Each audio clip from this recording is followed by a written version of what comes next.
Bacalah, sebutlah dengan nama Tuhan yang menciptakan segala kejadian di dunia.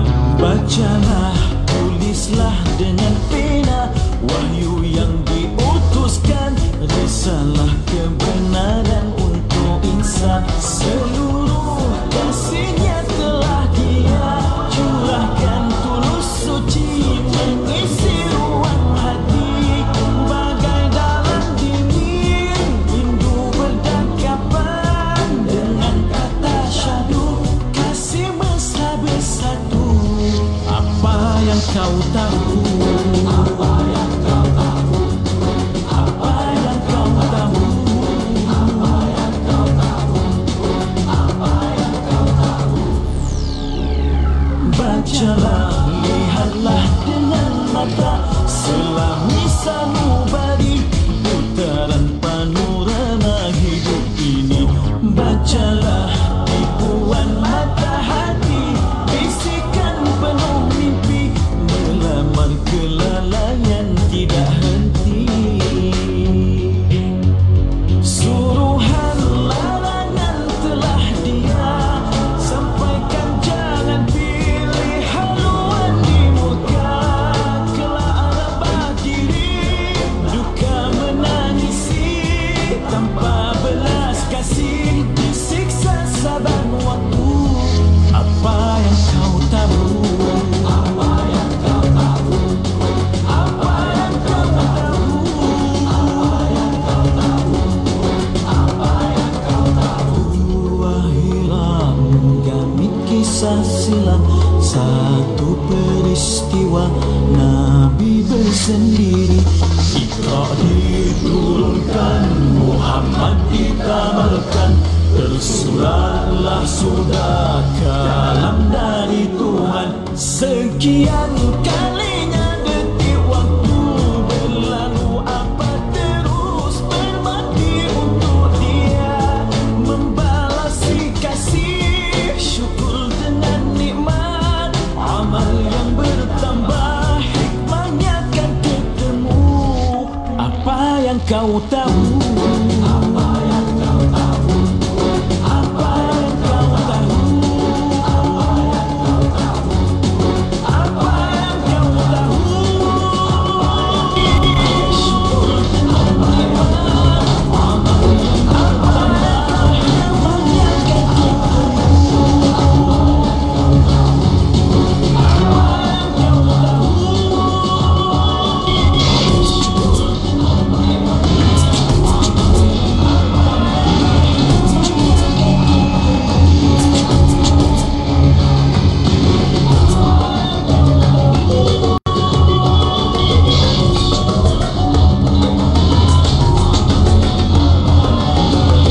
Bacalah, sebutlah dengan nama Tuhan yang menciptakan segala kejadian di dunia. Bacalah, tulislah dengan pena wahyu yang diutuskan, risalah kebenaran untuk insan. Seluruh kasihnya telah Dia curahkan tulus suci, mengisi ruang hati bagai dalam dingin rindu berdekapan. Dengan kata syahdu kasih mesra bersatu. Apa yang kau tahu? Apa yang kau tahu? Apa yang kau tahu? Apa yang kau tahu? Apa yang kau tahu? Bacalah, lihatlah dengan mata selami sanubari putaran panorama hidup ini. Bacalah tipuan mata hati, bisikan penuh mimpi, melamar kelalaian tidak henti. Suruhan larangan telah Dia sampaikan, jangan pilih haluan di muka. Kelak arabah diri,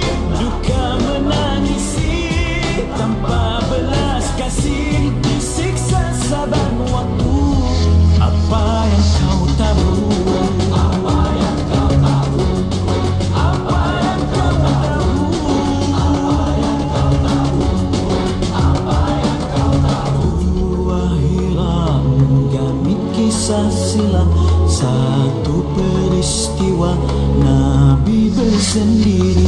Iqra diturunkan, Muhammad dikabarkan, tersuratlah sudah kalam dari Tuhan. Sekian kalinya detik waktu berlalu, apa terus berbakti untuk dia, membalasi kasih syukur dengan nikmat, amal yang bertambah, hikmahnya kan ketemu.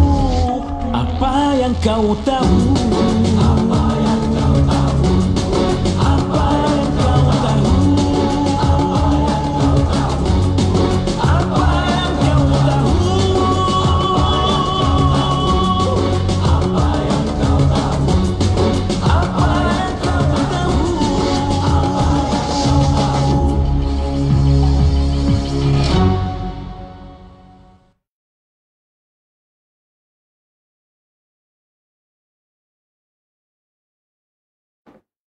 Sekejap.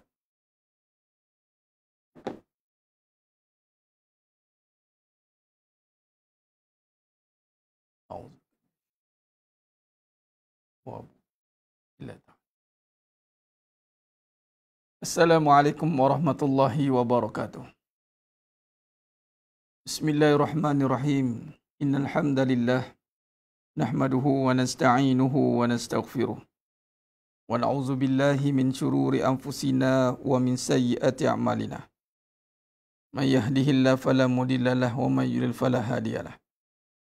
Asyhadu an la ilaha illallah wahdahu la syarika lah wa asyhadu anna Muhammadan abduhu wa rasuluh. Allahumma salli ala Muhammad wa ala ali Muhammad.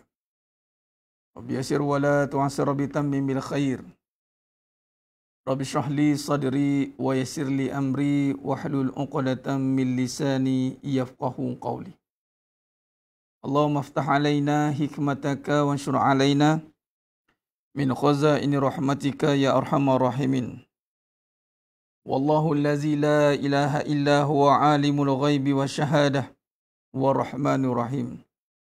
Wallahu allazi la ilaha illa hu al-malikul quddusus salamul mu'minul muhaiminul azizul jabbarul mutakabbir.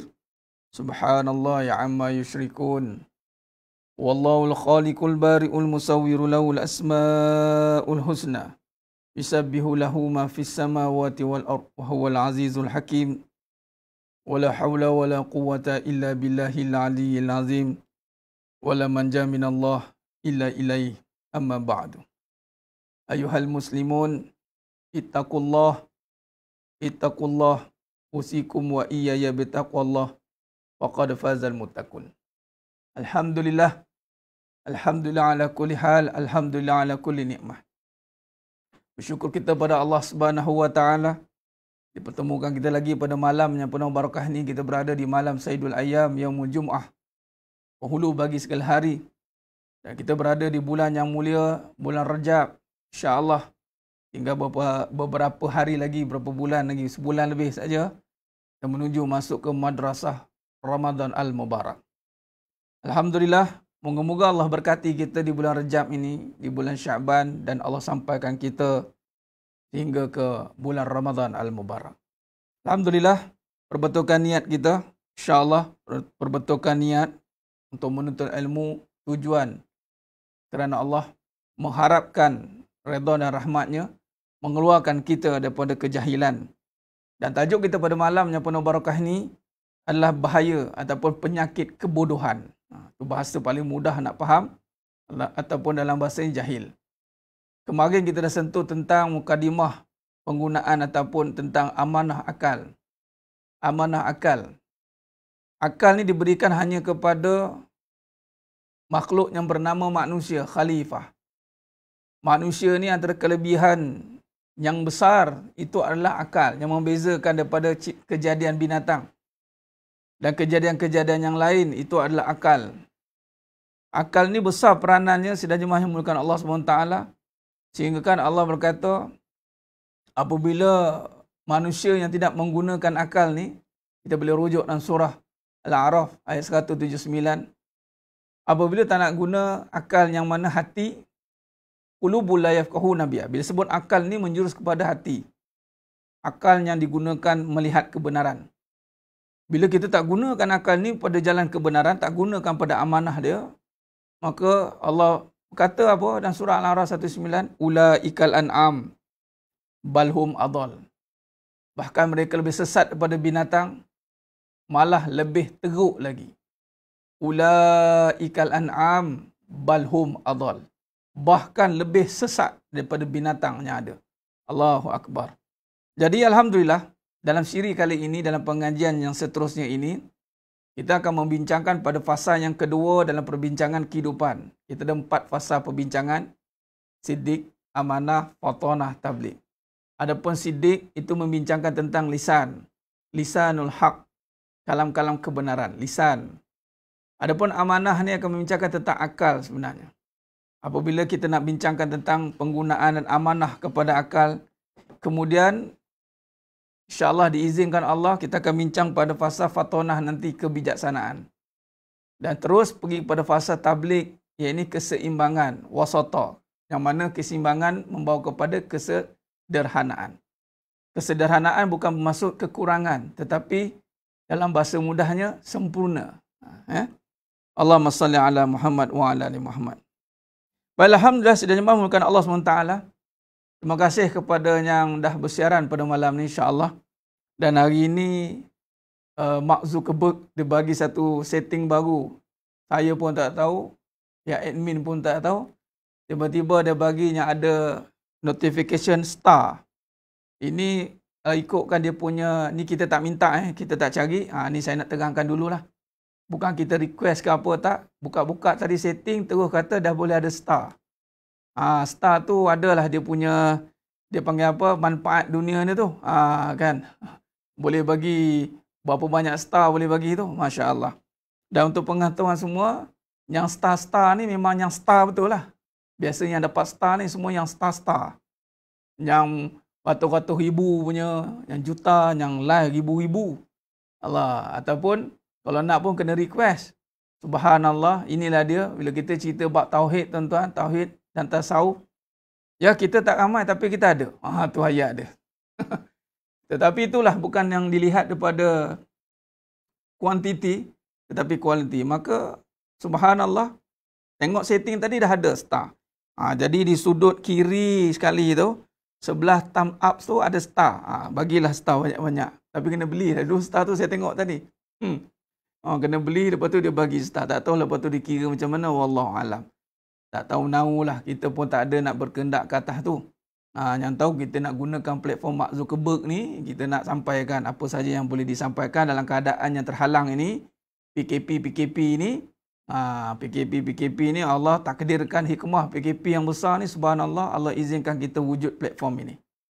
Dan alhamdulillah Allah bantu lagi untuk seriuskan lagi platform ni sehingga tertubuhnya Akademi Radatul Furqan. Buat masa sekarang saya masih open. Bermaksud Akademi Radatul Furqan ni bukan secara eksklusif grup tertentu. Tak. Anda yang eksklusifkan diri anda menjadi penuntut yang rasmi. Cuma tadi saya mula terfikir untuk adakan satu slot khas yang tertutup mungkin. Itu kemudian mungkin saya akan wujudkan sebab saya nak tengok berapa ramai yang dalam yang menjadi penuntut yang aktif. Kita tak nak jadi penuntut yang hanya sekadar nak ada mengisi kekosongan, kita tak mau. Sebab kita tak nak ada yang sia-sia. Rabbana ma khalaqta hadza batila subhanaka faqina azabannar. Kita tak mau jadi sia-sia. Jadi sebab Allah pun buat satu perkara tiada sia-sia. Baik. Jadi sedang jemaah mulakan Allah SWT. Ustaz kena beli ustaz. Itulah dia. Kena beli. Maksudnya begini. Dia win-win. Saya dapat. Mark Zuckerberg dapat. Tapi nak dapat tu dia kena crowd besar. Tapi Allah Ta'ala tak tahu, wallahualam, takdir kan boleh dapat. Dia offer. Maksudnya dia pun dapat, kita pun dapat. Win-win lah. Biasa dia akan offer crowd yang besar. Kakak kau cipuk-cipuk ni dia tak pandang. Tapi ini bukti bila kita bawa Allah. Kita cerita tentang tauhid. Masya Allah. Ini bukti lah. Terpulang lah. Anda nak beli tak beli tu belakang kira. Saya bukannya nak highlight sebab saya kena bagi tahu. Tiba-tiba nanti, ustaz ada star ni, ustaz niaga. La. Wallahi tidak. Dalam bab platform ni saya sebab tu tak ada satu nombor akaun mau keluar kat atas tu. Nah, boleh harus, tak kisahlah, tak ada masalah. Cuma saya sendiri saya nak jaga saya punya tujuan saya. Saya tak nak saya yang gagal membawa nanti. Anda mungkin okey, saya yang takut. Sebab kita tahu benda yang paling bahaya Nabi kata yang merisaukan itu dua perkara, iaitu wanita dan harta. Kita nak sangat berhati-hati perkara ni. Sebab tu saya bukannya kata nak tolong share biar ramai, tak. Anda share, tapi tiada berkendak saya atas diri untuk ramai yang tahu. Saya tidak berkendak begitu. Yang saya tahu, saya sampaikan ilmu yang sepatutnya yang saya sampaikan. Allah takdirkan apa yang Allah telah berikan, saya sampaikan. Jadi mudah-mudahan ia manfaat untuk anda semua, insya-Allah. Baik, alhamdulillah. Baik, jadi sedang jemaah dimulakan Allah Subhanahu Wa Taala. Lagi niatlah sedekah tu Niat malam Jumaat ni, niat sen tu sebab dia bayar tu. Bayar tu niatlah sedekah, niat dan infak, niat infak. Sebab sedekah ni perbuatan baik. Kalau infak tu lebih spesifik kepada harta. Baik, jadi sedang jemaah dimulakan Allah Subhanahu Wa Taala. Allahumma salli ala Muhammad. Oh ya ke Puan Julenah, kena set di akaun kita. Oh, wallahualam, saya pun tak tahu. Sebab yang saya nampak tu hari yang view sampai 2,000, 3,000 tu. Itu baru dia keluar star tu. Dan yang star saja boleh dapat. Allahu Akbar. Baik, menyambung perbahasan kita pada malam yang penuh barakah ni, tuan-tuan. Sidang jemaah yang dimulakan Allah SWT. Khair. Mukadimah dulu tentang kejahilan ni. Allahumma salli ala Muhammad wa ala alihi. Baik, penyakit. Ulama meletakkan kebodohan ini satu penyakit. Ulama meletakkan kebodohan ini satu penyakit, tuan-tuan. Kenapa? Kerana dia ada kesan. Bila penyakit, dia ada kesan dia. Jadi penyakit kejahilan, bahasa lapiknya kejahilan. Tapi bahasa yang kita gunakan memang kebodohan. Dan kebodohan ini kalau kita biarkan, bermaksud kita khianat dengan akal kita. Pengkhianatan berlaku pada akal bila tidak menggunakan akal kepada amanah yang telah ditentukan oleh Allah. Ini Allah kurniakan akal ini, tujuan dia adalah untuk melihat tanda-tanda kebesaran Allah dan pelbagai perkara yang membawa kepada manfaat. Dia yang utama tu melihat kebesaran Allah. Cuma di sini, dalam satu tulisan perbahasan yang ulama telah mengkaji perkara ini, ada digazetkan sini. Ada beberapa perkara yang membawa kepada bahaya kebodohan ni. Baik, yang pertama ni, kalau kita lihat bahayanya kejahilan, perkara yang paling bahaya pada kejahilan itu adalah dia menjauhkan kita daripada Allah Subhanahu Wa Taala. Itu dia. Yang pertama sekali, penyakit kejahilan akan menjauhkan kita daripada Allah. Perkara ini dinyatakan oleh Sayyidina Umar Al-Khattab radhiyallahu anhu sewaktu beliau membaca surah Al-Infitar ayat 6. Surah Al-Infitar ayat 6. Dalam ayat surah Al-Infitar ayat 6 tu Allah berfirman, Ya ayyuhal insanu ma gharraka bi rabbikal karim. Wahai manusia, apakah yang memperdayakan kamu sehingga kamu berlaku derhaka kepada Tuhanmu yang Maha Pemurah? Dalam surah Al-Fitar ini Allah soal manusia. Apa benda yang kita buat?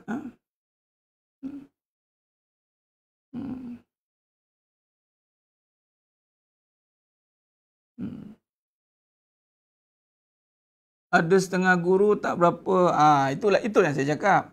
Dia guru tersebut. Sebab kita mencari, ada orang, minta maaf saya mencelah sikit. Sebab tu nampak. Sebab itu saya explain tentang star. Sebab tak nak ada fitnah. Sebab itu, dan saya yakin dah yang ada yang direct pun buat infak. Alhamdulillah. Antaranya penuntut-penuntut akademi semua. Itu direct bagi. Ini meraihkan platform ini. Jadi kita nak infak ni semua angle boleh. Sebab ada orang mencari benda tu. Jangan salah anggap. Sebab itu saya tak gunakan platform ini untuk buat duit. Dia bukan buat duit. Sebab tu saya dah ingatkan diri saya. Tok guru tu betul. Sebab tu tak ada kita nak minta. Siapa nak cari. Siapa nak cari. Biar benda tu bermanfaat untuk diri anda. Bukan kita yang tercari-cari. Saya bukan pengemis. kepada manusia. Saya hanya pengemis kepada Allah Subhanahu Wa Taala. Kalau saya nak, saya minta Allah. Allah gerakkan orang untuk beri, dan Allah gerakkan saya untuk menginisiatifkan sesuatu platform. Bukan dengan kosong-kosong begitu. Baik, sambung. Kena faham tu. Sebab tu tadi di awal saya tergerak. Tapi ini saya nak bagi tahu betapa star ni dan barang dunia ni hanya untuk orang yang crowd besar. Memang kena buat something untuk survive. Macam-macam alasan boleh. Tapi tengok, Allah Ta'ala punya kuasa, tanpa ada perlu buat apa-apa, tiba dia tawarkan. Ialah, mereka dengan matlamat mereka lah, mereka nak duit. Mereka punya pasal. Anda semua ada duit, anda nak pahala. So, gunakanlah peluang itu. Itu saja. Baik, sambung. Maka dalam surah Al-Fitur ayat 6 tadi, Sayyidina Umar Khattab radhiyallahu anhu ketika membaca surah Al-Fitur ayat 6, Allah bertanya dalam surah itu, Ya ayyuhal insanu ma gharaka bi rabbikal karim. Wahai manusia, apakah yang memperdayakan kamu sehingga kamu berlaku derhaka kepada Tuhanmu yang Maha Pemurah? Allahumma salli ala Muhammad wa ala alihi. Lalu Sayyidina Umar Khattab radhiyallahu anhu. Lalu Sayyidina Umar Khattab radhiyallahu anhu dalam dirinya ketika baca, nampak ni beza, tengok. Beza ketika sahabat baca Quran, ni nama baca, bukan sebut. Lalu Sayyidina Umar Khattab radhiyallahu anhu menyebut dalam hatinya. Allah cakap, tengok, Al-Quran ni tuan-tuan, dia satu dialog. Dan memang bila kita baca Quran, hakikatnya kita berkata-kata dengan Allah SWT dalam konteks kalamullah lah. Maksud kalamullah ini terjemahan ibarat, tamsilan je begitu. Lalu Sayyidina Umar Khattab radhiyallahu anhu berkata, kebodohan aku, Tuhan, kebodohan wahai Tuhanku, iaitu kebodohanlah yang menyebabkan kita ingkar dan jauh dari Allah. Nampak? Sayyidina Umar Khattab radhiyallahu anhu. Alhamku ya Rab. Allah tanya dalam surah Al-Fitur, apa benda? Apakah perkara yang memperdayakan kamu? Ya ayuhal insan, ma gharaka bi rabbikal karim. Surah Al-Fitur ayat 6. Ketika Allah tanya tu, Sayyidina Umar Khattab radhiyallahu anhu jawab dalam hati, kebodohan wahai Tuhanku. Iaitu kebodohanlah yang menyebabkan kita ingkar dan jauh dari Allah Subhanahu Wa Taala. Itu yang pertama. Jadi maknanya ini ada hujah yang jelas. Bila kata kebodohan, dia bukan menjauhkan daripada dipanggil kemajuan. Anda jangan salah faham. Kita semua jangan salah faham. Jangan ingat kebodohan itu kemunduran. Kebodohan itu adalah menjauhkan kita daripada Tuhan yang sebenar, yakni Allah Azza wa Jalla. Walaupun dia seorang yang hebat dari sudut kajiannya, maju dari sudut kehidupannya, penuh dengan teknologi, tetapi dia terhijab hatinya daripada mengenal Allah SWT. Itulah kebodohan, dan penyakit itu paling bahaya sebab dia tidak mengenal Allah SWT. Sebab tu wajib menuntut ilmu, apatah lagi tentang akidah tauhid. Itu wajib. Sebab apa? Nak keluarkan diri daripada kebodohan, jahil. Sebab tu barang siapa yang membiarkan dirinya dalam kejahilan, itu satu kerosakan yang besar. Baik. Dan kebodohan pula yang kedua, menyebabkan manusia menjauhi kita. Yang kedua baru manusia. Kata Al-Imam Imam As-Sawri pernah berpesan supaya menjauhi orang yang bodoh, katanya. Malah menegaskan bahawa melihat wajah orang yang bodoh itu adalah satu kesalahan. Kata Al-Sawri berkata, melihat wajah orang yang bodoh itu adalah suatu kesalahan yang termaktub. Dan kita Al-Ihya Ulumuddin. Sebab apa? Sebab kebodohan ini akan membuatkan banyak penipuan. Bila kata kebodohan, kenapa jauhkan manusia daripada orang yang bodoh? Jauhkan diri. Sebab apa? Kebodohan akan membawa tadi yang pertama tadi. Bila orang yang tiada ilmu tentang Allah, maka itu satu kejahilan. Bila dia tak ada ilmu tentang Allah, maka dia apa dia buat? Dia akan buat kerosakan. Maka yang kedua, manusia akan menjauhkan diri daripada orang yang buat kerosakan. Ingat itu. Itu yang kedua. Manusia akan menjauhi kita. Sebab apa? Sebab kerosakan yang akan kita buat asbab kebodohan tadi. Ingat, sidang jemaah yang dimuliakan Allah SWT. Setiap kehancuran di atas muka bumi ini adalah kerana kejahilan diri sendiri, kebodohan diri sendiri. Rosaknya perniagaan kerana kebodohan kita. Rosak rumah tangga kerana kebodohan kita. Sebab tu ada satu soalan ditanya. Bagaimana keadaan? Ni cerita orang kahwin lagi ni. Poligami, ta'adud. Tapi ni bukan ta'adud poligami ni gumigami polistrin. Dah tahu polistrin, poligami ni ta'adud. Tadi saya ada dua cerita ni, dua cerita. Satu cerita yang soalan tadi. Seorang suami yang tiada keupayaan dalam memimpin, lalu dia berkahwin lagi. Lalu ditanyalah oleh isteri yang kedua ni. Keadaan si suami ini yang berlaku tidak adil. Tidak adil dalam konteks pemberian, dalam konteks mendidik. Dua, tak adil dari segi pemberiannya, tidak meletakkan satu pada tempatnya. Adil ni yang ni meletakkan satu pada tempatnya. Dari isteri dia tak okey, tapi dia kahwin juga. Apa yang berlaku? Berlakulah kepincangan. Yang si kedua ni tak puas hati lah. Biasa. Lalu saya pun jawab. Satu je saya cakap. Apabila kita berjumpa dengan orang yang bodoh, jangan kita diperbodohkan dan jangan kita jadi bodoh. Tu ayat. Tajuk kita kena pula malam ni. Sebab dah jumpa orang yang bodoh ini. Bodoh ni apa? Bila tidak melakukan suruhan Allah dan takut kepada makhluk. Tak kena Allah lah tu. Dah jumpa. Allah jumpa orang bodoh ni. Apa nak buat? Jangan kita dibodohkan kerana kebodohan kita. Jadi apa nak buat? Dekatkan dirilah dengan Allah. Kita pun ada kesilapan kita. Tiba-tiba ditemukan dengan orang yang bodoh. Dia bahasa malam ni nanyalah tuan-tuan. Sebab dah kena tajuk penyakit bodoh, saya akan kena guna perkataan bodoh banyak kali. Dah jumpa orang yang bodoh. Apa tadi? Yang pertama bodoh tadi. Dia tidak kenal Allah. Dia menyebabkan dia ingkar. Allah kata, apa kemungkaran? Apa perkara yang kamu buat? Apa perkara yang memperdayakan kamu sehingga kamu boleh derhaka ni? Maksudnya begitulah. Dengan keadaan yang tidak betul tadi, dengan berlakunya kezaliman, memang kepincangan lah sebab dia kahwin masih takut-takut. Dia 6 bulan tak jumpa isteri dia. Allah, 6 bulan tuan-tuan. Ada satu tu, setahun 4 kali je. Ya Rab. Inilah kucak kacir yang berlaku ni. Sebab kejahilan, kebodohan menyebabkan manusia takut pada manusia. Sehingga dia membelakangkan hukum Allah. Lalu dilakukanlah kerosakan. Lalu si perempuan ini, si isteri kedua ni, saya cakap janganlah jadi bodoh. Anda dah duduk dalam kebodohan, jangan dibodohkan. Kerana kebodohan kita. Oh bahaya. Allah. Habis itu beramal lah. Buatlah sesuatu tindakan yang cerdik. Kenalah dia. Dan yang kedua, soalan bab yang tadi yang manusia ni. Bab poligami juga. Saya cakap dalam wujud persoalan yang kahwin ni yang tidak perform ni. Saya cakap dekat grup tersebut, saya cakap kahwin lagi bukan untuk dipromosikan, saya cakap. Kahwin lagi untuk orang yang memimpin. Memimpin.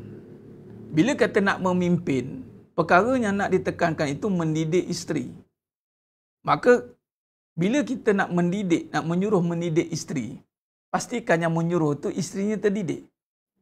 Bila nak bukti isteri terdidik, takdirnya ramailah isteri. Dan isteri yang ramai pula perform. Semua mendengar didikan.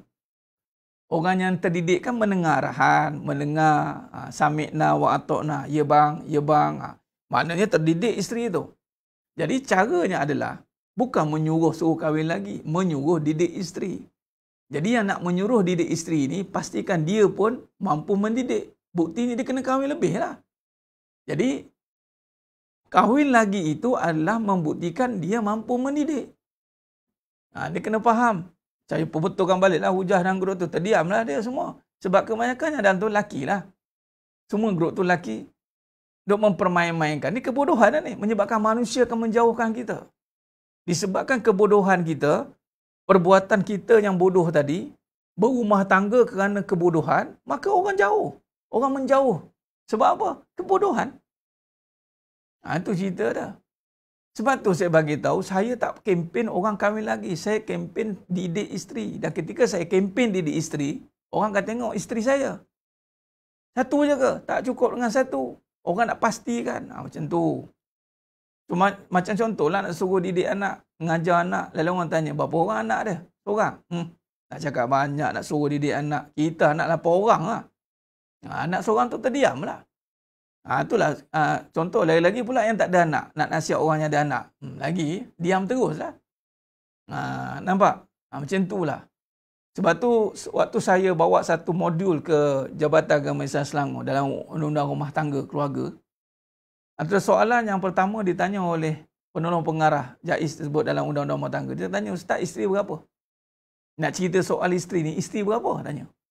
Soalan cepu cemah dia tanya. Bila ada isteri ramai pula, nak tanya, perform tak? Masya Allah. Nampak? Okey. Saya tempat sebab dia sebut nama saya. Tengok macam Ustaz Farid. Dia petik nama saya. Ada satu grup tu lah. Saya pun keluar lah cakap. Ni sebab yang kedua. Sebab yang kedua, kebodohan menyebabkan manusia menjauhi kita. Sebab apa menjauhi kita? Sebab bila kita buat benda yang bersalahan dengan kehendak Allah, sebab tak kenal Allah tadi, kemungkaran, maka manusia akan menjauhi kita lah. Sebab kita buat kezaliman. Allahu Akbar. Ni. Dan yang ketiga, bahaya penyakit kebodohan ni, berjangkit. Kata ulama, kebodohan boleh berjangkit. Ini adalah pandangan sebahagian sarjana Islam yang melihat bahawa banyak bergaul dengan orang yang bodoh akan menjadikan diri kita seperti mereka. Kata Al-Bishr Ibnu Al-Haris.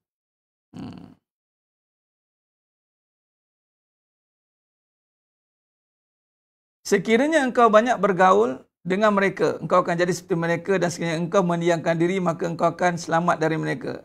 Ibnu Abi Dunya Al-Qawl wal-Fadil. Wal-Fadli. Berjangkit, tuan. Sebab tu kebodohan ni boleh berjangkit rupanya. Sebab bila duduk dalam kumpulan-kumpulan yang membincangkan kejahilan masing-masing, maka kita pun menyampuk dengan kejahilan itu, maka berjangkitlah kejahilan itu. Apa maksud berjangkit? Kejahilan dia masuk kat kita. Aku pun sama. Kita pun ambil pendapat pada penasihat. Penasihat, kau macam mana dalam rumah tangga? Saya banyak tekankan rumah tangga ya. Rumah tangga dan berurusan tentang kehidupan, contoh pengurusan perniagaan dan tijarah, rumah tangga, kemudian pengurusan diri. Saya tekankan rumah tangga sebab dalam Quran meletakkan dalam rumah tangga pasangan ni antara tanda-tanda besar. Jadi dalam contoh dalam rumah tangga, bagi tanya dengan orang yang tadi, yang pertama, sifat yang pertama tadi, penyakitnya adalah yang tidak kenal Allah, jahil dia. Tidak kenal Allah, tuan-tuan. Maka bila tidak kenal Allah, orang menjauhi dia. Bila orang menjauhi dia kerana kejahilan dia, maka orang pun bertanya kat dia, sebab orang menjauhi dia tu, kejahilan dia. Contoh, kehancuran, perpecahan, orang interview, dengan perpecahan, kehancuran, penceraian ni, apa yang kamu dapat? Dia punya berbangga dengan kejahilan dia tu. Menyebabkan dia pun mengajar berdasarkan kejahilan dia. Itu bahaya tu. Sebab itu perlu dan pentingnya untuk duduk di dalam suasana yang benar. Jangan salah menyingkapi. Jangan salah mencari erti. Bahaya. Sebab tu kebodohan boleh berjangkit. Allahumma salli ala Muhammad. Menyimpan kebodohan ataupun jangan mandai-mandai. Hidup jangan tunjuk pandai. Hidup jangan tunjuk pandai dan jangan mandai-mandai. Hidup menjalankan saja amanah yang diberikan. Kalau Allah berikan amanah ilmu, jalankan keilmuan. Jangan tunjuk pandai. Karena tunjuk pandai bukannya pandai, mandai-mandai rupanya.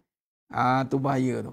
Dia berjangkit tuan-tuan. Rupanya yang ketiga berjangkit disebabkan punah sihat menjadi penasihat.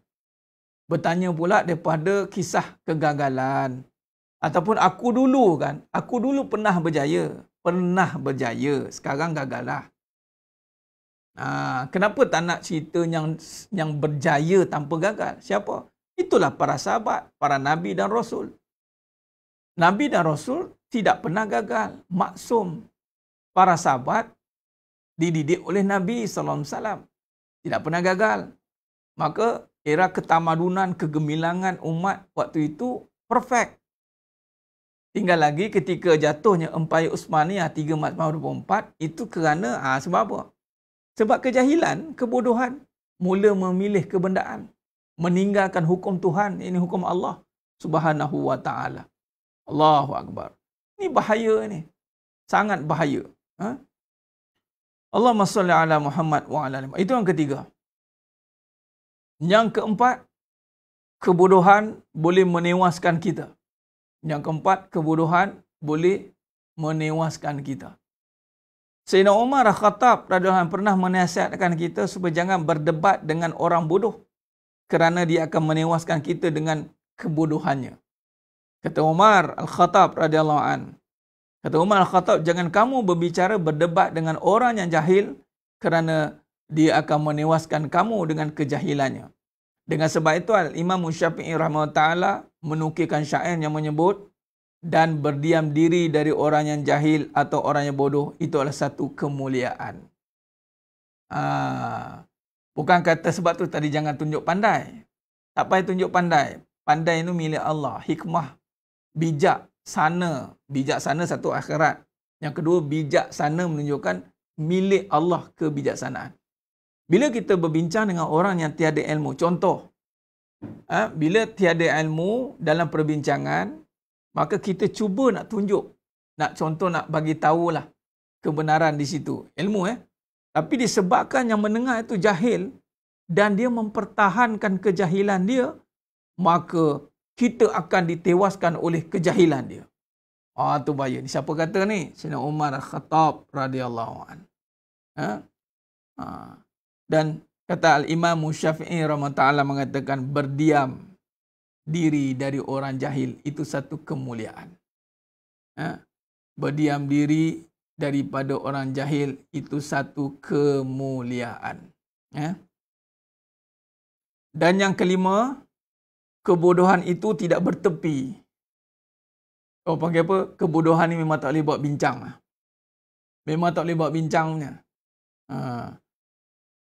Ibrahim Al-Nazam pernah ditanya tentang had batas kebodohan. Seorang lelaki bertanya kepada beliau, apakah had sesuatu kebodohan itu? Jawab Ibrahim Al-Nazam, sesungguhnya engkau telah bertanya kepadaku sesuatu yang tidak ada had baginya, bererti kebodohan itu tiada batas. Bodoh terkadang tidak bertepi. Allahu Akbar. Kebodohan itu tanpa had. Mahadun al-haqqu mahadu al-hamku faqal, berkata, sa'altani amma laysa lahu had. Apabila seorang bertanya kepada Ibrahim Al-Nazam, mahadun al-hamku faqal sa'altani amma laysa lahu had. Kau bertanya tentang aku benda yang tanpa had. Maka kebodohan ni tuan-tuan, sedang jemaah yang dimuliakan Allah SWT, memang tak boleh buat bincang. Sebab tu kalau nak berbincang, pastikan dia nak dengar, dia nak cari ilmu, dia nak duduk dalam kefahaman. Baru boleh. Kalau masing-masing mempertahankan kejahilan, maka kejahilan itu akan berlaku tanpa sempadan. Tanpa sempadan. Yakni tanpa had berlakunya kejahilan itu. Allahu Akbar. Bodoh tidak bertepilah ayatnya. Jadi di sini ada 5 perkara tadi penyakit kebodohan. Baik. Jadi saya nak tekankan yang nombor 1.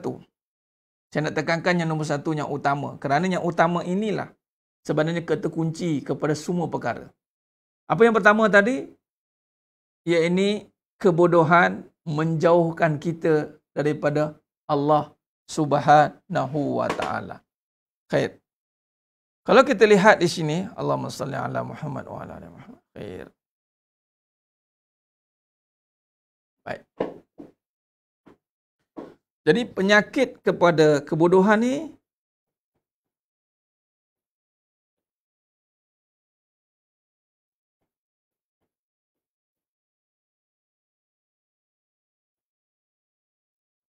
adalah suatu penyakit.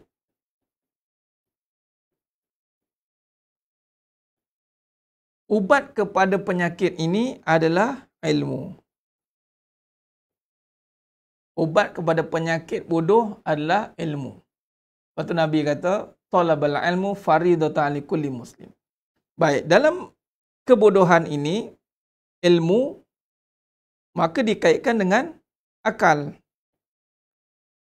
Namun, akal yang dimaksudkan ini bukanlah sekadar yang kita faham pada fikiran. Fikiran yang bersandarkan pandangan mata kepala. Fikiran yang bersandarkan zahir lah. Namun, akal yang dimasukkan di sini lebih dalam adalah kita boleh rujuk dalam surah Al-A'raf 179. Kita masih menggunakan rujukan surah Al-A'raf 179 dan surah Al-Baqarah ayat 269. Yu'til hikmata ma yasha. Yu'til hikmata ma yasha 269. Al-Baqarah.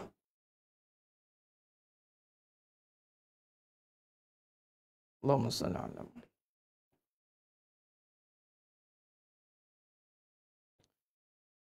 Al-Baqarah 269.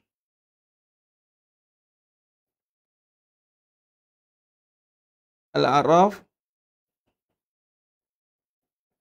179. Baik. Al-Baqarah 269 ini Allah bagi tahu hikmah. Hikmah akal ni dirujuk pada hikmah.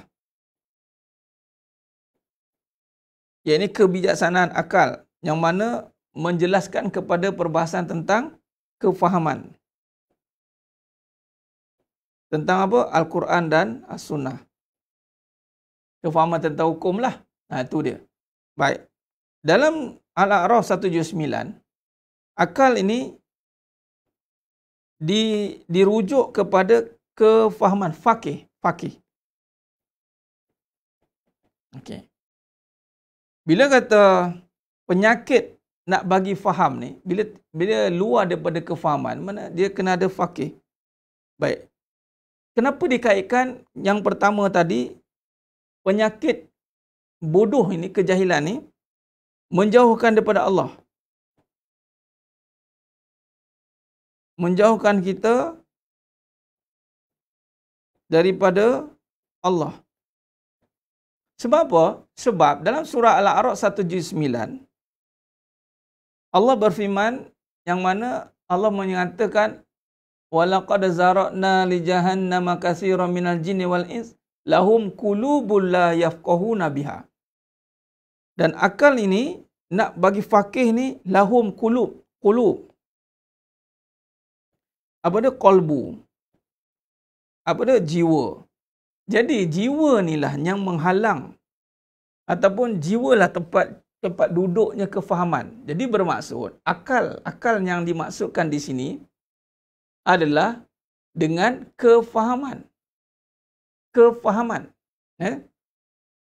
Akal yang dimasukkan di sini adalah kefahaman yang didatangkan ataupun yang zahir daripada qalbu. Jadi maknanya benar tidak? Yang dimasukkan boleh jauh itu adalah bukan dengan akal fikiran ni. Tapi yang menjauhkan kita pada Allah adalah hati kita. Maka sesiapa yang Allah berikan akal dari sudut dunia, dia maju. Namun akal dari sudut yang utama,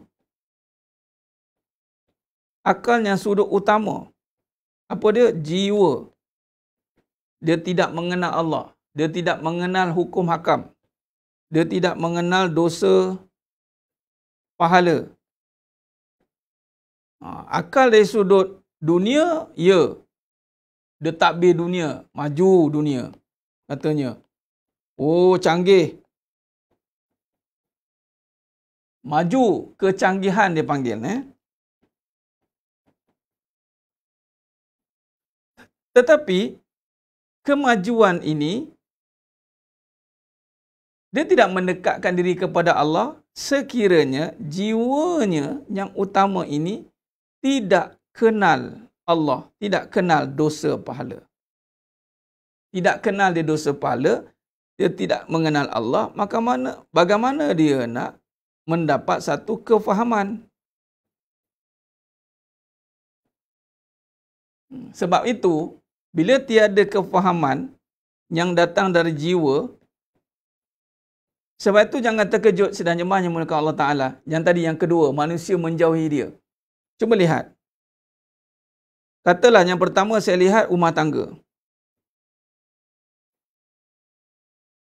Rumah tangga yang, minta maaf cakap, saya guna perkataan ni senang faham lah. Dengan izin. Dengan izin tu. Bodoh kuasa dua. Tahu bodoh kuasa dua? Bodoh kuasa dua. Apa?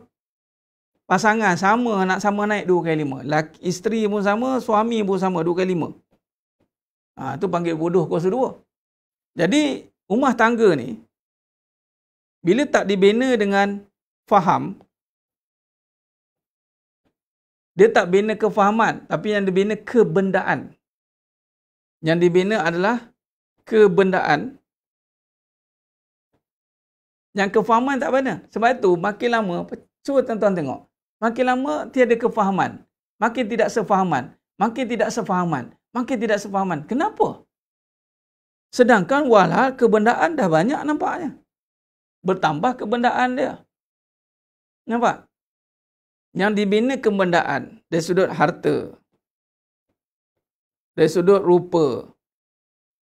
Mula-mula sekali, kebendaan apa? Kahwin.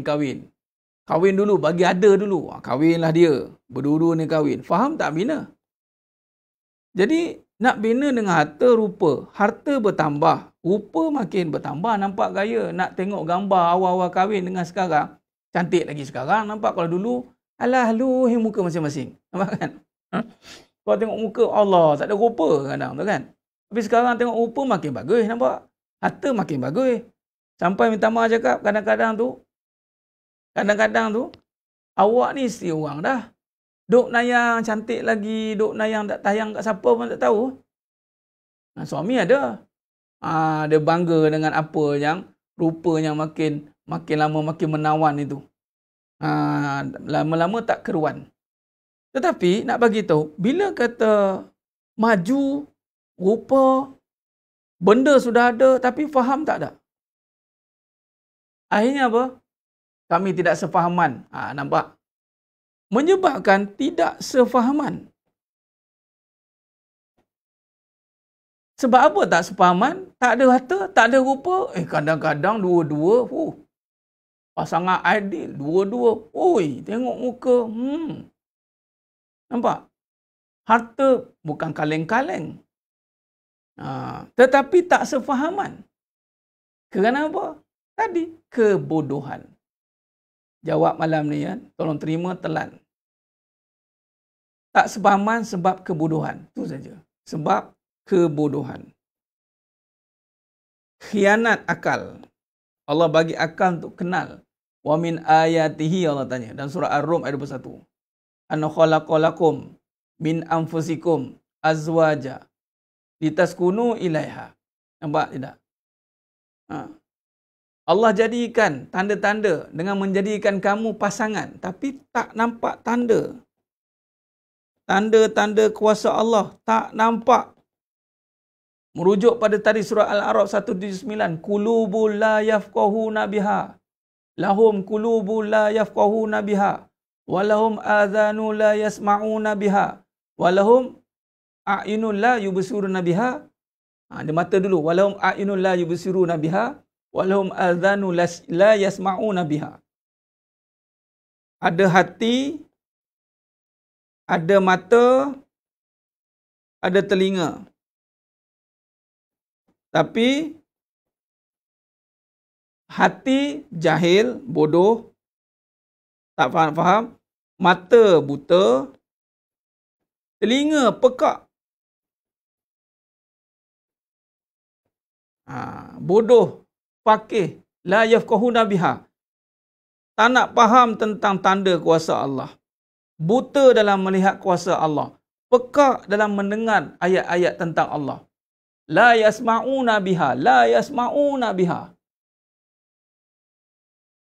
Jadi berterjadinya tidak sefahaman itu kerana kebodohan. Itu saja. Kebodohan. Bukan sebab kebendaan. Kadang-kadang kalau kita lihat, ada yang tak ada kebendaan tapi boleh sefahaman, tuan-tuan. Allahu Akbar. Bukti apa? Nabi SAW. Nabi tak ada kebendaan dalam konteks memewahkan, mengadakan benda untuk isi-isi bagi Nabi SAW. Walhan Nabi boleh adakan. Kita tak terikut lah. Kita memang tak terikut. Tapi Nabi telah tunjukkan contoh. Yang mana Ummahatil Mukminin, isteri-isteri bagi Nabi SAW, Nabi tidak memewahkan, tidak mengadakan pakaian, dan isteri-isteri bagi Nabi pun tidak mengada-ngada. Nampak? Tapi sefahaman semuanya. Sebab apa? Kerana agama. Sebab tu Nabi suruh pilih yang beragama. Sepatutnya agamalah yang membuatkan kita sefahaman. Maka kalau dia ada agama dan tidak faham, maksud dia tak ada agama. Orang ada agama mesti dia faham. Ada agama mesti dia faham. Jadi sidang jemaah yang dimuliakan Allah SWT, tak sefahaman. Maka bila tak sefahaman, itulah kebodohan. Bukan sebab tak ada kebendaan, bukan tak ada rupa. Lepas tu cari alasan lah, sebab susah, sebab rupa ada yang lagi elok kat luar sana. Tu mulalah tu. Itu kesan-kesan kebodohan. Manusia mula menjauhkan diri daripada kita. Pasangan makin menjauhkan diri daripada kita. Kebodohan lah tu. Itulah sebab. Dan bila kebodohan ni, tuan-tuan, tidak diselesaikan, maka yang berlaku adalah hukuman. Hukuman. Sebab tu nak bagi tahu. Yang contoh yang bertanya saya, ialah yang ada ramai yang bertanya tentang kesan-kesan kehidupan dilalui, dan adakah ini cinta Allah? Sesusah inikah laluan dia? Adakah kena sacrifice, kena mengalah, kena ini? Cara dia cerita tu menunjukkan satu suasana yang dahsyat. Tapi saya nak bagi tahu, tuan-tuan, sedang jemaah bukan Allah Ta'ala, sekiranya anda sedang melalui satu keadaan yang azab, yang sakit, yang resah, yang gelisah, itu adalah satu hukuman. Bukan tanda cinta Allah. Tanda cinta Allah ni tak cerita dah tentang azab. Tak cerita dah tentang sakit. Tak cerita dah tentang gelisah. Bukti para Nabi. Tengok Nabi sendiri, Nabi SAW. Para sahabat. Yang bercerita tu adalah perawi. Nabi sendiri tidak bercerita. Sebagai contoh, dalam satu hadis mafhum hadis, Sayyidina Umar Al-Khattab radhiyallahu anhu melihat Nabi tidur atas tikar jerami. Bangun berbekah-bekah badan belakang Nabi. Sayyidina Umar Al-Khattab menangis. Lalu Nabi senyum melihat. Kenapa engkau menangis, wahai Umar? Ibnu Umar, kenapa engkau menangis? Kenapa engkau menangis? Kerana kesusahan. Mengenangkan Nabi susah. Nabi kata, tak. Kita ada habuan di syurga. Tengok Nabi. Tak ada, tuan-tuan. Cinta Allah. Sebab tu kadang-kadang kita tertipu. Kita ingat, kenapa Allah buat susah? Kenapa sehingga Nabi SAW itu Rasul Ulul Azmi? Sebab nak bagi tahu, orang yang benar-benar hatinya ada kefahaman, dia tak ada erti kesusahan. Susah ni, no big deal bagi dia. Sebab dia orang faham. Orang faham, dia tidak akan mengungut dengan kesusahan. Orang lain dia mengungut dengan kesusahan. Hang susah nah. Hang susah nah. Orang lain susah, tengok. Yang faham, tak susah. Suasana tu susah. Tengok kesusahan demi kesusahan. Nabi terpaksa melalui fasa-fasa ujian. Contoh macam Isra' wal Mi'raj nanti 27 Rejab. Sebelum berlaku Isra' Mi'raj, berlakunya tahun duka nestapa, duka cita. Dilalukan peristiwa-peristiwa begitu. Nabi tak azab, tuan-tuan. Nabi hanya melalui proses kehidupan saja. Dan Nabi tak bercerita pun balik tentang kesedihan Nabi, tentang kesusahan. Nabi tak pernah cerita. Wallahi. Sahabat saja yang tengok. Jadi kebanyakan kita hari ni terima hukuman disebabkan kejahilan. Itu je lah. Alamak, jumpa orang bodoh. Kena lah. Kena hukuman lah. Sebab kebodohan orang itu akan tempias kat kita. Jumpa contoh suami. Suami yang kebodohan memimpin. Minta maaf cakap. Jadi disebabkan kebodohan memimpin dia, pimpinan terseksa. Azab lah tu. Kena terima lah. Allah azabnya. Itu bukan menandakan cinta Allah. Anda jangan tersilap. Peritnya Ustaz nak menerima cinta Allah. Tak ada. Itu sebab kebodohan kita. Kebodohan ke Ustaz? Allah, kebodohan terima. Jadi belajarlah tentang Allah. Ubat dia, duduk kelas ni. Contoh duduk dalam kelas ni. Ramai juga yang inbox, Ustaz, alhamdulillah Ustaz, saya dah mula boleh terima Ustaz. Boleh terima dah. Baguslah, mana dah mula faham lah tu. Walaupun dia bertemu dengan situasi yang penuh dengan kebodohan, tapi dia berjaya menghalang diri dia untuk dibodohkan dan tenggelam dengan kebodohan itu. Malam ni memang bodoh saja kena Allah. Tak maaf ya. Sebab apa? Sebab tadi berlapang dada dengan qada dan qadar, itu tandanya, itulah bermaksud orang yang faham. Tapi nak bagi tahu, bila kata sakit, azab, gelisah, perangai dia tak betul, perangai ini tak betul. Sebab apa? Sebab kebodohan. Jadi maksudnya di sini, sekiranya benar kita ni menggunakan akal dan hatinya akal qalbu dan akal fikiran disatukan untuk melihat tanda-tanda kekuasaan Allah, maka tiada azab bagi dia. Cuba tengok rujuk dan surah Yunus ayat 100. 101 tuan-tuan. Surah Yunus.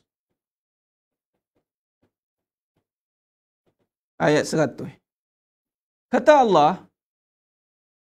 "Wa ma kana li nafsin an tu'mina illa bi iznillah wa yaj'alur rijsa 'alal ladzina la ya'qilun."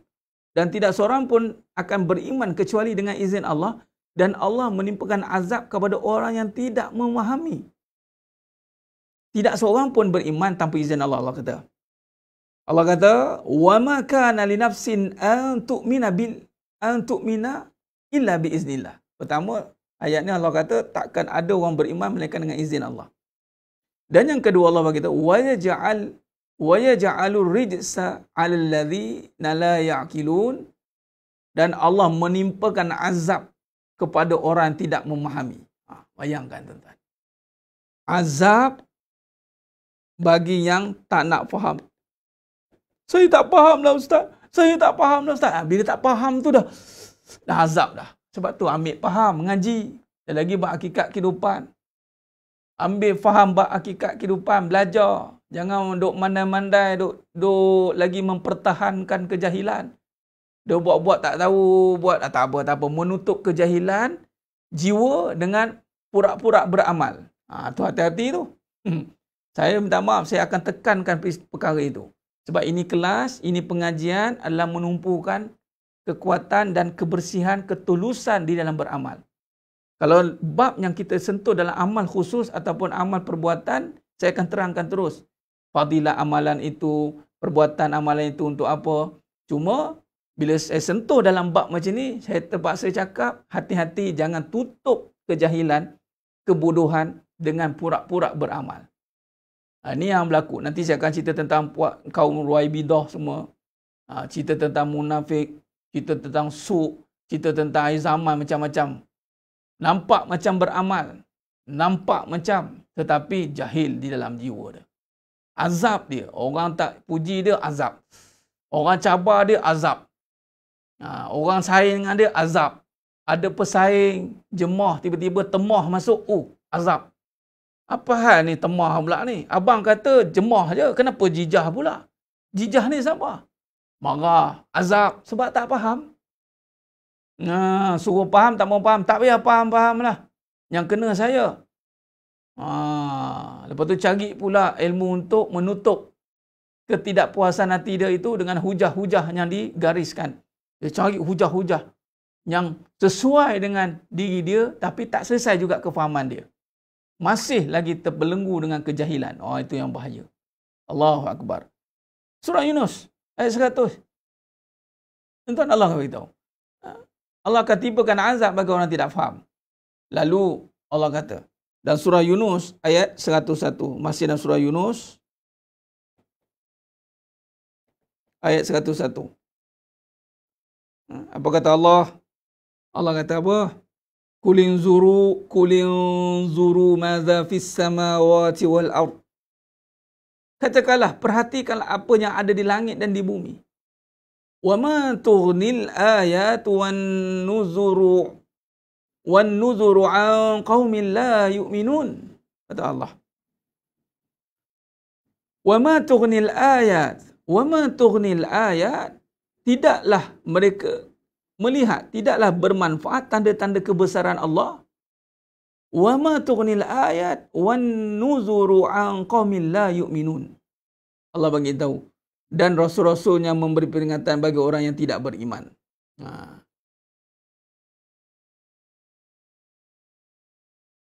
Baik. Jadi sedang jemaah yang dimuliakan Allah Ta'ala. Jadi maknanya Allah bagi tahu, tanda-tanda, perhatikanlah. Tanda-tanda di langit dan di bumi.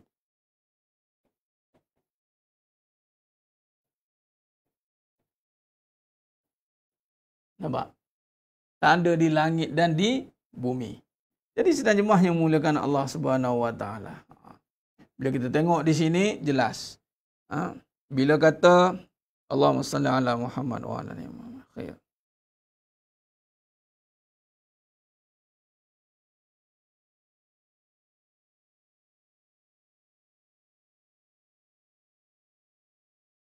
Menggunakan akal yang mana menjauhkan daripada kejahilan itu adalah seperti perhatikan tanda-tanda kebesaran Allah Subhanahu Wa Taala. Tanda-tanda kebesaran Allah Subhanahu Wa Taala ini. Al-ayat dalam surah Yunus ayat 101 tentang penggunaan al-ayat. Al-ayat wa ma tughnil ayat.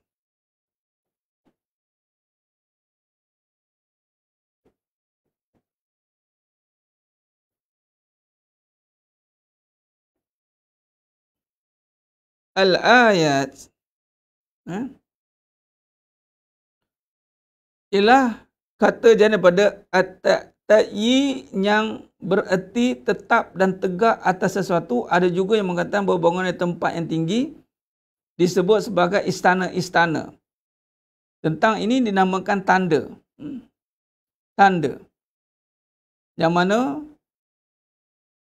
bila sebut tentang al-ayat, tanda-tanda merujuk kepada binaan-binaan. Yang mana merujuk ni, dalam ini merujuk kepada istana-istana setiap tanah yang tinggi. Maksudnya, al-ayat ni, tanda-tanda ni tuan-tuan, kita duduk jenuh tanda langit bumi. Okey, kalau di bumi, tanda-tanda ni merujuk pada binaan-binaan. Binaan-binaan yang terdiri daripada tanah. Ini yang kata guru saya ni. Farid tengok bangunan nampak pencipta. Al-ayat. Langit bumi kita faham kan? Langit kita tahu kan? Di bumi nampak tak tanda? Bangunan. Anda ingat bangunan tu tertegak sendiri ke? Kalau tidak, Allah yang mengizinkan dan mendiamkan bumi untuk tertegak dia. Roboh bangunan. Apa dia panggil? Gempa bumi? Roboh lah. Sebab tu, yang dimasukkan sini adalah benda yang tetap. Ta'yi yang tetap. Al-ayat itu membawa bangunan di tempat yang tinggi dan seperti istana-istana yang setiap tanah yang tinggi.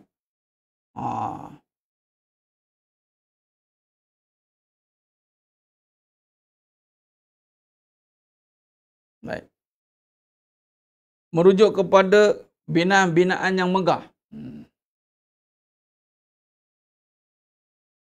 Baik.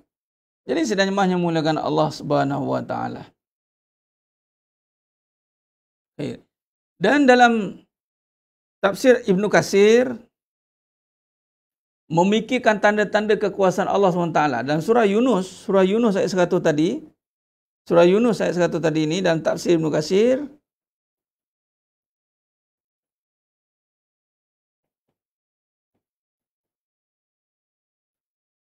Ibnu Katsir, tafsir Ibnu Katsir menjelaskan tentang ayat ini, ayat tadi, Allah SWT memberi petunjuk kepada hamba-hambanya. Allah beri petunjuk kepada hamba-hambanya untuk memikirkan tentang nikmat-nikmatnya petunjuk. Kepada siapa Allah bagi petunjuk ni? Melalui tadi kejadian-kejadian tadi, kepada kitalah hamba-hambanya. Tentang apa? Tentang apa Allah bagi ni? Petunjuk apa Allah bagi? Tentang nikmat-nikmatnya. Tentang nikmat-nikmatnya.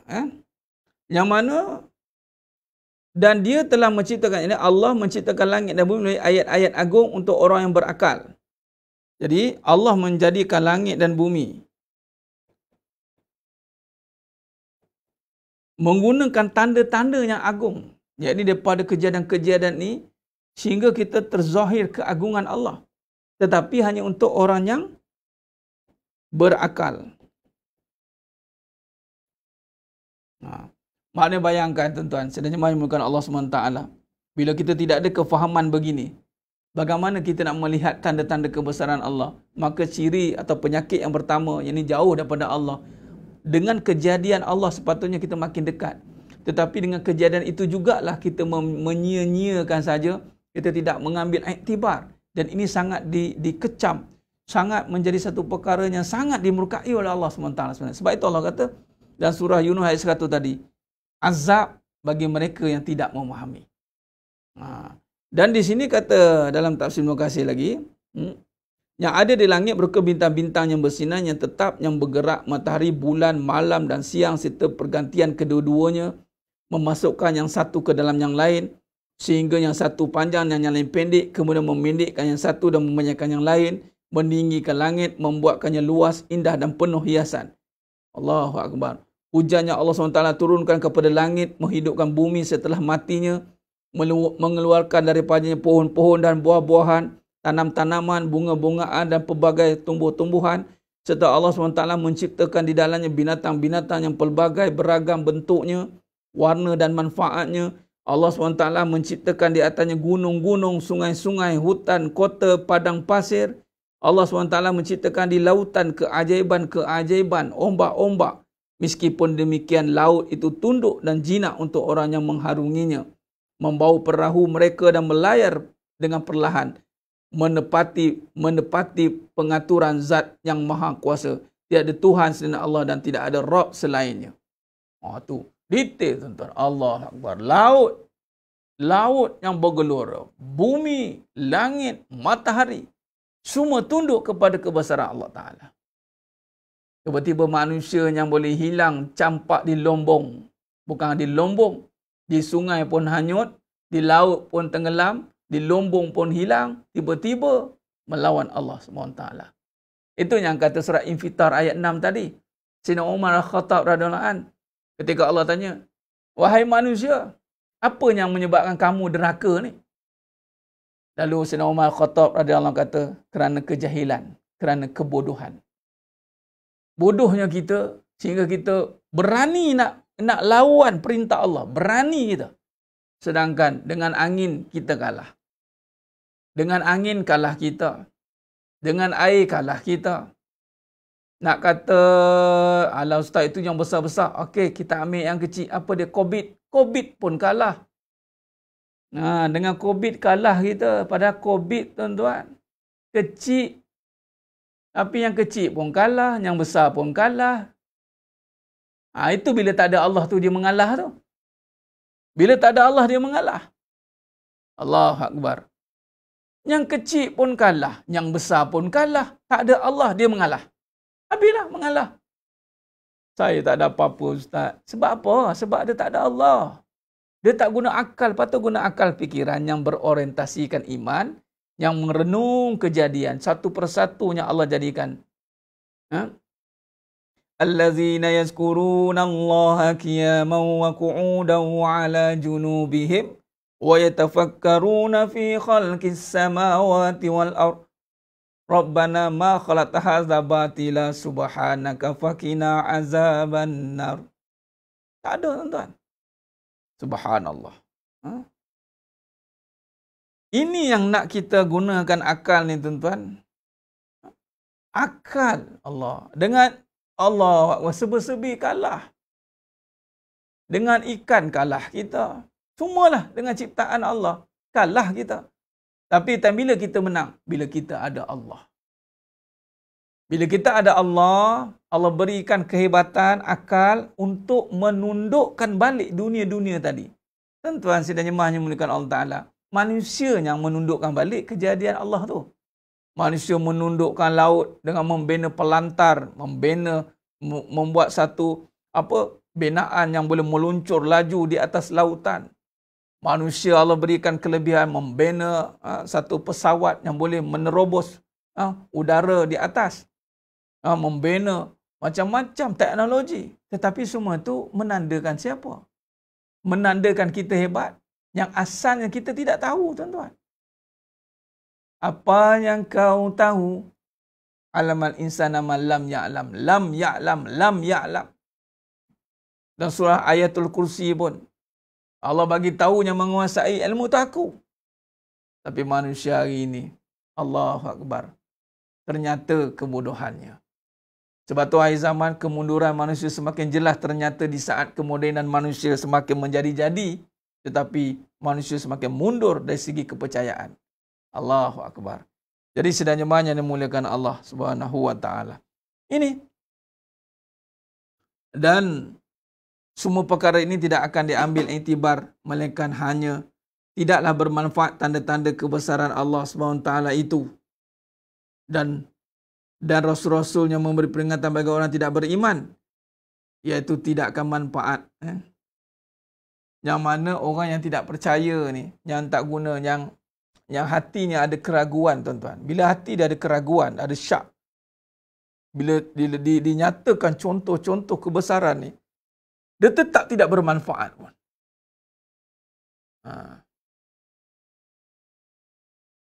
Allahu Akbar. Tetap tidak manfaat. Jadi sebab tu beruntunglah kita yang dipilih oleh Allah. Sebab tu mohon doa banyak-banyak, tuan-tuan. Ya Allah, kurniakan makrifat-Mu, basirah-Mu, pimpin aku dengan cahaya-Mu. Doa minta Allah maftah alaina hikmataka wa ansyur alaina min khazaini rahmatika ya arhamar rahimin. Minta faham, tuan-tuan. Sebab faham inilah yang menyelamatkan kita daripada sebarang bentuk kehancuran. Hari-hari kehancuran demi kehancuran berlaku kerana penyakit kebodohan. Jadi insyaAllah kita akan sambung lagi perbahasan kita pada seri yang akan datang.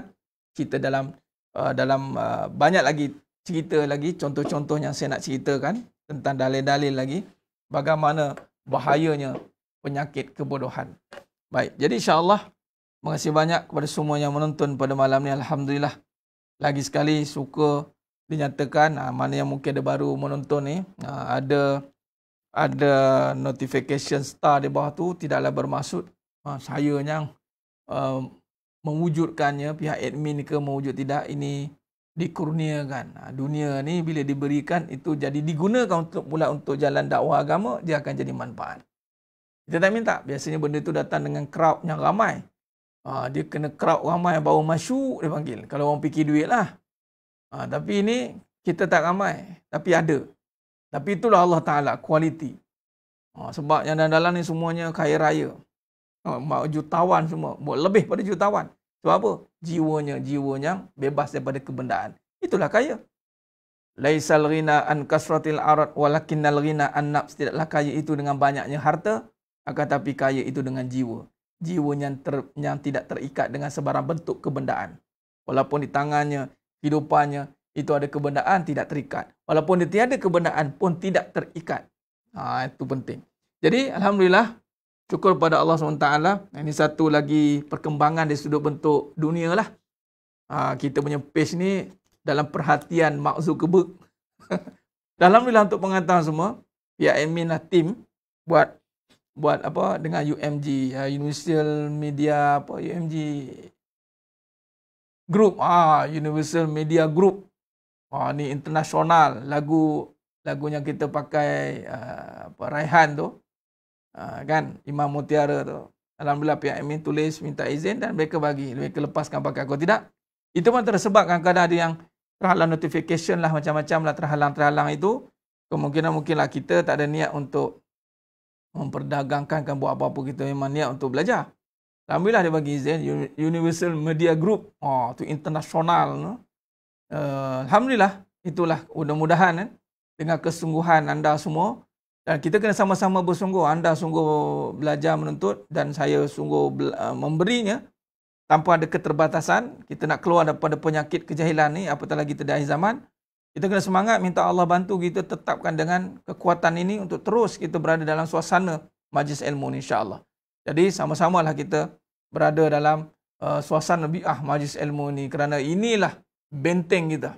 Yang benteng untuk menjauhkan kita daripada fitnah akhir zaman ini, insya-Allah. Baik, insya-Allah kita bertemu lagi pada siri yang akan datang, insya-Allah. Jadi kita perbanyakkan selawat. Kita berada di hari Jumaat. Hari Jumaat Sayyidul Ayam, banyakkan selawat. Malam Jumaat ni yang masyhurnya itu perbanyakkan selawat, dan seterusnya sepanjang Jumaat, insya-Allah perbanyakkan. Yang mana duk puasa 3 hari straight tu, teruskan, alhamdulillah, tahniah, dan doakan kepada yang mungkin Allah tak beri kekuatan, tak apa. Jadi saling kita mendoakan, saling kita memberikan kebaikan sesama kita.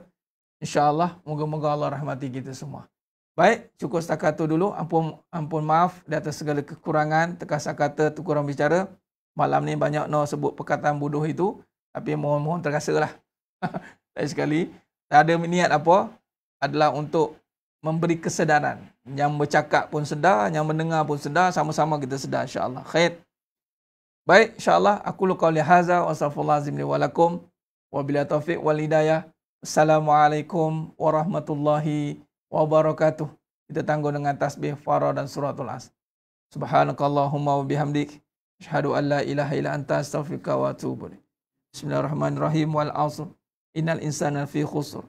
Ila zina amanu wa amilus solihat wa tawassaw bil haqq wa tawassaw bis sabr. Wallahu a'lam bissawab. Takbir. Allahu akbar.